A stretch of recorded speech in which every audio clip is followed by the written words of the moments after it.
बिस्मिल्लाहिर्रहमानिर्रहीम अस्सलाम वालेकुम। Welcome to my YouTube channel law students platform. इस वीडियो में हम एक केस पढ़ेंगे, state versus Yusuf Patel case. अब political and constitutional history of Pakistan के जब मैं वीडियो लेक्चर्स बना रहा था तो ईयर वाइज में लेक्चर्स बना रहा था, जैसे कि गवर्नमेंट ऑफ इंडिया एक्ट 1935 के बाद मौलवी तमीजुद्दीन केस। इसी तरह ईयर टू ईयर जितने भी मैटर्स हो रहे थे, जितने भी केसेस हो रहे थे, वो मैंने ईयर टू ईयर कवर किए थे। अब बीच में ये केस रह गया था, इसका वीडियो लेक्चर में अभी बना रहा हूँ।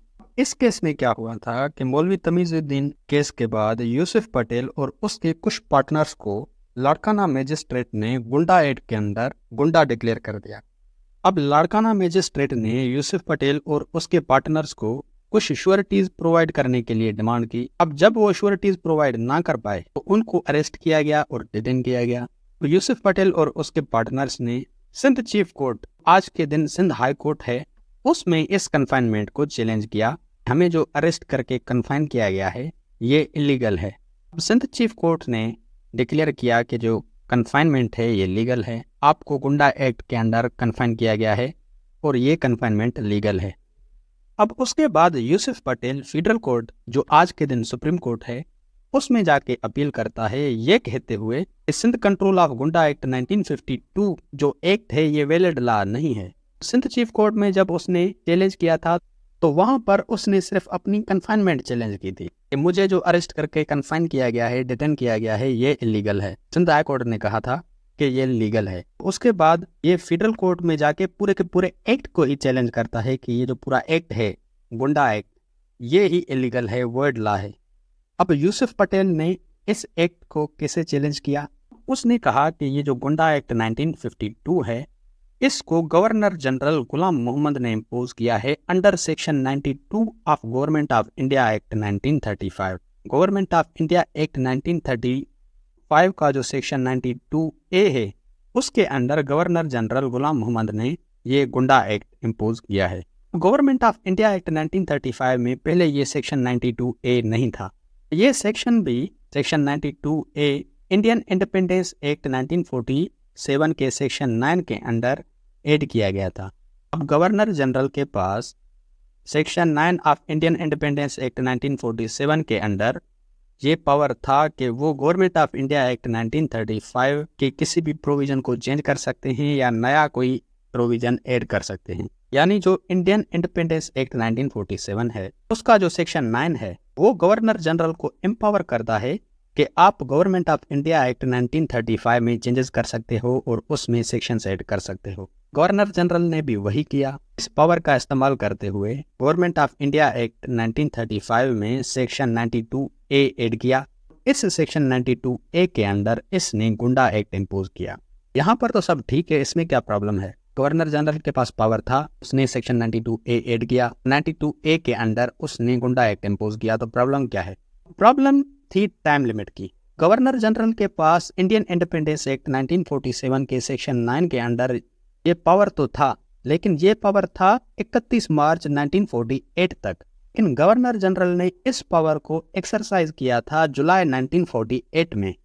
यानी इंडियन इंडिपेंडेंस एक्ट के सेक्शन 9 के अंडर वो गवर्नमेंट ऑफ इंडिया एक्ट 1935 में कोई भी चेंजेस कर सकता है, कोई भी सेक्शन ऐड कर सकता है, लेकिन वो कब तक कर सकता था? 31 मार्च 1948 तक। लेकिन इसने section 92A government of India act में कब इंक्लूड किया? इसने किया जुलाई 1948 में। यानी इसको 31 मार्च तक ये पावर था, लेकिन इसने किया जुलाई में।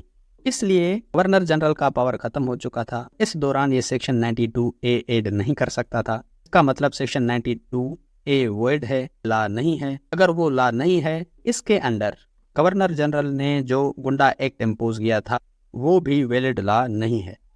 अब इस स्टोरी में फर्दर एक ट्विस्ट है। ये जो टाइम लिमिट थी 31 मार्च 1948, इसको कॉन्स्टिट्यूएंट असेंबली ने एक्सीड किया था। 31 मार्च 1949 तक गवर्नर जनरल को ये पावर दिया था कि वो इंडिया एक्ट 1935 में सेक्शन सेट कर सकता है, चेंजेस कर सकता है। आप कहोगे तो ठीक है, कॉन्स्टिट्यूएंट असेंबली ने 31 मार्च 1948 से टाइम एक्सीड किया 31 मार्च 1949 तक।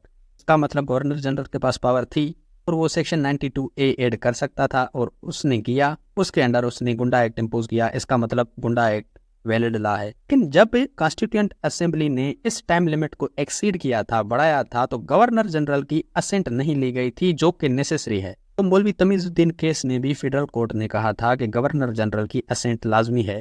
अब मौलवी तमीजुद्दीन केस में प्राइम मिनिस्टर मोहम्मद अली बोगरा ने सेक्शन 223A ऐड किया था, जहां पर प्रोविंशियल हाई कोर्ट्स को ये जुरिस्डिक्शन दी गई थी कि वो रिट्स इशू कर सकती हैं। लेकिन वहां प्रॉब्लम ये था कि गवर्नर जनरल की असेंट नहीं ली गई थी। उस वक्त फेडरल कोर्ट ने कहा गवर्नर जनरल की असेंट लाजमी है कोई भी लॉ पास करने के लिए, तो इसलिए वो सेक्शन 223A को रिमूव किया गया था, उसको वैलिड लॉ नहीं माना गया था। यहाँ पर भी वही चीज कही गई, जब गवर्नर जनरल की असेंट लाजमी है, कॉन्स्टिट्यूएंट असेंबली ने इस टाइम लिमिट को एक्सीड किया है, इस टाइम लिमिट को एक्सीड करने के बाद गवर्नर जनरल की असेंट नहीं ली गई, क्योंकि जरूरी है, इसका मतलब ये टाइम लिमिट भी नहीं बढ़ी। तो टाइम लिमिट नहीं बढ़ी, गवर्नर जनरल के पास ये पावर नहीं था कि वो सेक्शन 92A ऐड करे गवर्नमेंट ऑफ इंडिया एक्ट 1935 में। तो अल्टीमेटली सेक्शन 92A अल्ट्रा वेवोज है, यानी इस एक्ट का पार्ट नहीं है। सेक्शन 92A इस एक्ट का पार्ट नहीं है, तो इसका मतलब गुंडा एक्ट गवर्नर जनरल ने इम्पोज किया है आर्टिकल 92A के अंडर, वो भी नल एंड वॉइड है। तो फेडरल कोर्ट ने क्या डिसीजन दिया?